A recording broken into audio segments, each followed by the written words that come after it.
বিসমিল্লাহির রহমানির রহিম। বিশ্বনন্দিত মুফাসসির আল্লামা দেলাওয়ার হুসাইন সাঈদী দীর্ঘ কয়েক যুগ ধরে ইসলামের বিভিন্ন দিক সম্পর্কে গুরুত্বপূর্ণ আলোচনা করে আসছেন। সুধীমণ্ডলী, সম্মানিত মাওলানার বিভিন্ন বক্তব্য থেকে সম্পাদনা করে এখন আপনাদের সামনে উপস্থাপন করা হচ্ছে মুসলিম মনীষীদের জীবনী।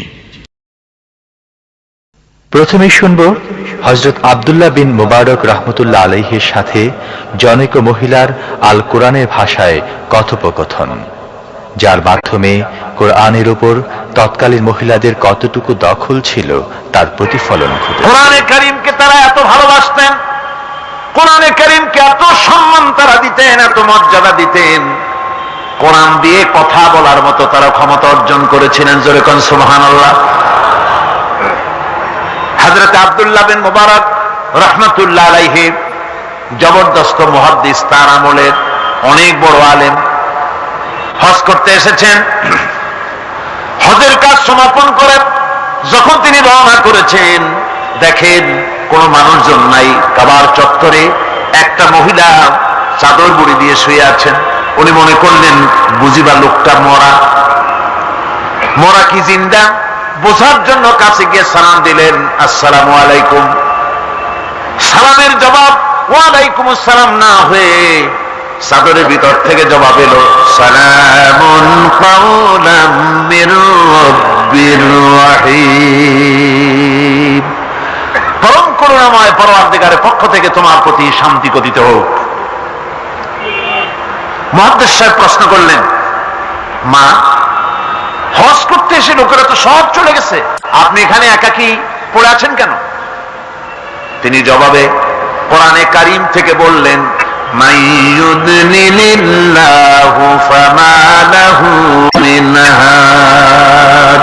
আল্লাহ পাক যাকে পথভ্রষ্ট করেন তারে কেউ পথ দেখাইতে পারে না। অর্থাৎ আমি তো হজ করতে আসছিলাম, পথ হারাই ফেলছি, সাথী সঙ্গীরা কে কোথায় চলে গেছে আমি খুঁজে পাই না, এই জন্য মুসিবতে পড়ছে, একাকি পড়ে আছি, এখন আমার উপায়টা কি? মুহাদ্দিস সাহেব বলছেন, মা, একাকিনী এই অবস্থায় কত সময় পড়ে আছেন? তিনি জবাবে কোরআনে কারীমের একটি আয়াত তেলাওয়াত করে জবাব দিলেন, সালাসা লায়ালিন সাবিয়া। 3 রাত পূর্ণ হয়ে গেছে। আরে 3টা রাত আপনার পূর্ণ হয়ে গেল, এখানে আপনার পানাহারের বন্দোবস্ত কি? খাইছেন কি? বুড়ি জবাবে কোরআনে কারীমের আয়াত পেশ করে মুহাদ্দিসের জবাব দিয়ে দিলেন, আল্লাযী হুয়া ইউতঈমুনি ওয়া ইয়াসকিন। ওই মহান আল্লাহ রাব্বুল আলামিন, তিনি আমার পানাহারের বন্দোবস্ত করেছেন। মুহাদ্দিস সাহেব বলছেন, মা, আমার কাছে কিছু খাবার আছে, আপনি দয়া করে এই খাবারটুকুন গ্রহণ করুন। বুড়ি তখন কোরআনে কারীমের একটি আয়াত পাঠ করে এই প্রস্তাবকে ডিনাই করলেন।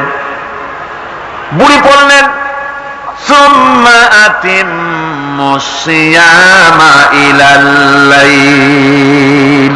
তোমাদের রোজাকে সন্ধ্যা পর্যন্ত পূর্ণ করো। এর দ্বারা বুড়ি প্রমাণ করলেন, আমি তো রোজা রাখছি, কাজে সন্ধ্যা আসার আগে তো কিছু খাইতে পারবো না। মুহাদ্দিস সাহেব বলছেন, বুড়িমা, এটা যখন রমজান মুবারকের মাস নয়, আপনি বোধহয় নফল রোজায় রেখেছেন, সফরের হালতে ফরজ রোজাও তো ছেড়ে দেওয়া যায়। আপনি কি খাইছেন না খাইছেন, আপনি আমার এই খাবারগুলি খান, রোজা ভাঙলে অসুবিধা হবে না? নফল রোজা ভাঙলে অসুবিধা কি? বুড়ি জবাবে বলছেন, وَأَن تَصُومُوا خَيْرٌ لَكُمْ إِن كُنتُمْ تَعْلَمُونَ। যদি তুমি নফল রোজা রাখো তা তো তোমার জন্যই কল্যাণকর, সুতরাং আমি নফল রোজা রাখছি, যে আমার জন্য কল্যাণকর, তোমার কথা মতো আমি খাবো নাকি? মুহাদ্দিস সাহেব বলছেন, বুড়িমা, প্রত্যেক কথার জবাব কোরআন দিয়া দেন কেন, কারণটা কি? বুড়ি জবাবে বলছেন, কোরআনের আয়াত পাঠ করে জবাব দিচ্ছেন, মা ইয়ালফিযু মিন কাওলিন ইল্লা লাদাইহি রাকীবুন আতীদ। মানুষ এমন কোনো কথা বলে না যে কথা ফেরেশতারা রেকর্ড করে না রাখে, সব কথা রেকর্ড হয়ে যায়। সুতরাং আমি চিন্তা ভাবনা করে বাছাই করে নিলাম কোরআন দিয়ে কথা বলবো, এই কথাগুলি রেকর্ড হবে, প্রাপ্ত হবেই না, প্রত্যেক অক্ষরে অক্ষরে 10-10 করে নাকি আমলনামায় লেখা হয়ে যাবে। মুহাদ্দিস সাহেব মনে মনে একটু চিন্তা করলেন, এই বেটি হলো বুড়ি, একটা মেয়ে লোক, আর আমি মুহাদ্দিস মানুষ, সে কোরআন শরীফ দিয়ে কথা কয়ে বাহাদুরি দেখায়, আমি তারে মাতৃ জবান দিয়ে কথা বলাবই। এই চিন্তা তিনি করলেন। তিনি তো বড় আলেম ছিলেন, অত্যন্ত বড় আলেম। তার সম্পর্কে তার সাথীরা কবিতা রচনা করেছিলেন। তিনি যখন তার এলাকা ছেড়ে গিয়েছিলেন, তার সাথীরা বলেছেন, ইজা সারা আব্দুল্লাহ মিম্মার উলাইলাতান, ইজা সারা আব্দুল্লাহ মিম্মার উলাইলাতান সারা আনহা নূরুহা ওয়া জামালুহা। আব্দুল্লাহ যখন আমাদের এলাকা ছেড়ে গেল, তখন এলাকার সৌন্দর্য গেল, নূর গেল, আলো গেল, সব হারায় ফেললাম। যেহেতু তিনি সাহিবী ইলম ছিলেন, তারা বলল, ইদা যুকিরাল আখিয়ারু ফি বালদাতিন ফাহুম আনজুমুন ওয়া আনতা হিলালুহা।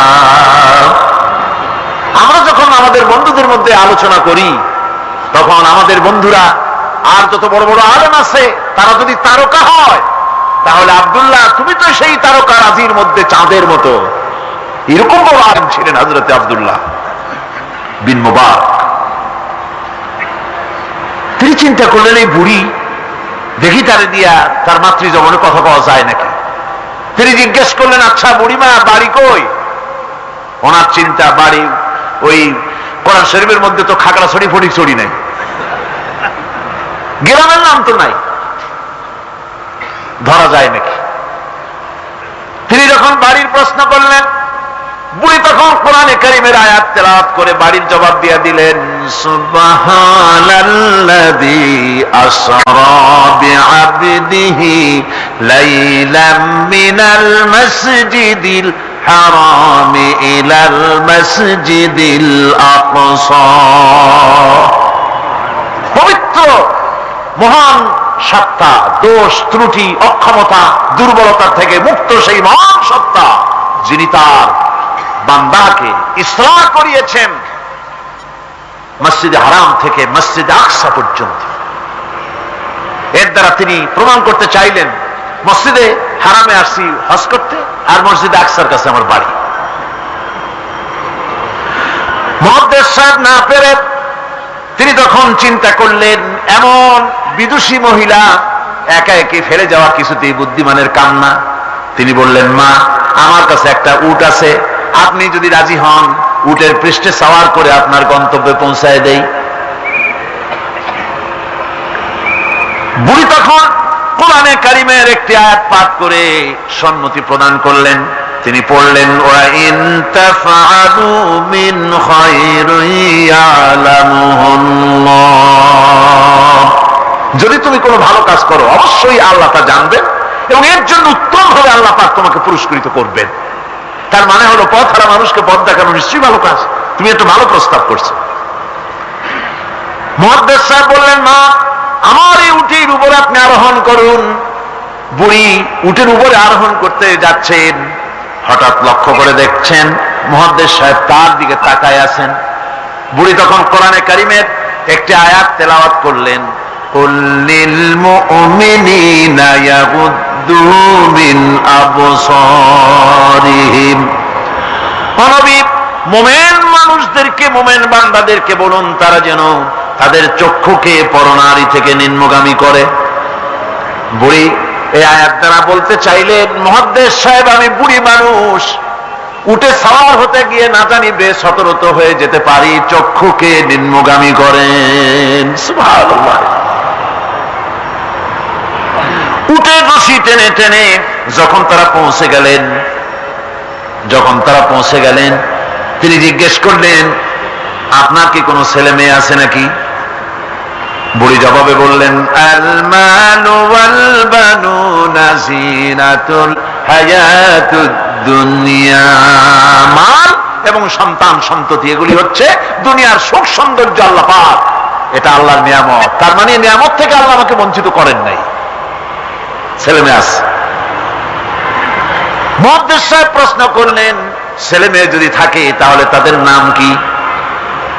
আটকাবার একটা বুদ্ধি, যেহেতু সব নাম তো কোরআন শরীফে নাই।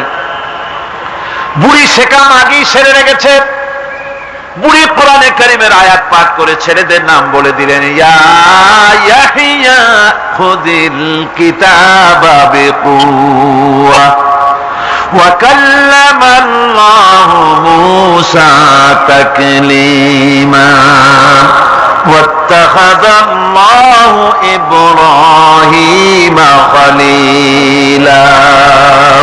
যথাক্রমে তিনটে আয়াত তেলাওয়াত করে তিনটা নাম বললেন, ইয়াহিয়া, ইব্রাহিম, মুসা আর ছেলে। সুবহানাল্লাহ ওয়া বিহামদিহি। আরে কপাল পোড়া মুসলমান! এই মুসলমানেরা এখনকার যুগে ছেলেদের নাম রাখে বল্টু, শান্টু, তারপরে বাংলা আর আরবি মিশাইয়া শুভ রহমান, কৌশিক আহমদ, সাগর হোসেন, বাতাস খাতুন, অক্সিজেন বেগম। কি যে আশ্চর্য নাম শুরু হয়ে গেছে। আমার বন্ধুগণ, নাম রাখবেন, সন্তান হলে পরে মা বাপের উপরে হক যেন সন্তানদের ভালো ভালো নাম রাখে, এটা মা বাপের হক, ওয়াজিব, ভালো নাম রাখা। এবার বুড়ি বাড়ি পৌঁছে গেলেন, ছেলেরা সব দৌড়ে এলো। মুহাদ্দিস সাহেব আর কথা বলার সাহস পেলেন না, চুপ করে খাড়া হয়ে আছেন। ছেলেদেরকে বুড়ি তখন নিজের থেকে কিছু টাকা পয়সা বার করে ছেলেদের বললেন, ফাবাসু আহাদাকুম বিওয়ারিকিকুম হাযিহি ইলাল মাদিনা। এই রৌপ্য মুদ্রাগুলি নিয়ে যাও এবং বাজার থেকে কিছু উত্তম খাদ্য সামগ্রী কিনে আনো। বাজার থেকে খাদ্য সামগ্রী আনিয়া প্লেটে সাজাইয়া মুহাদ্দিস সাহেবের সামনে রাখে বুড়ি বলতেছে, কুলু ওয়াশরাবু হানিয়াম বিমা আসলাফতুম ফিল আইয়ামিল খালিয়া। বিগত দিনে তুমি আমার জন্য যে পরিশ্রম করেছো তার বিনিময়ে কিছু আহারীয় গ্রহণ করো। মুহাদ্দিস সাহেব খানা শেষ করে ছেলেদেরকে এক কোনায় নিয়ে জিজ্ঞেস করে, ছেলেরা, তোমার মা কোরআন শরীফ থেকে এই ধরনের কতদিন কথা বলতেছে? ছেলেরা বলে, মুহাদ্দিস সাহেব, আমরা জ্ঞান হওয়া অবধি শুনতেছি আর হিসাব করেছি 1 বছর 2 বছর নয়, আমার মায়ের মুখের থেকে বিগত 40 বছরের ভিতরে কোরআন শরীফ ছাড়া কোনো কথা শুনি নাই।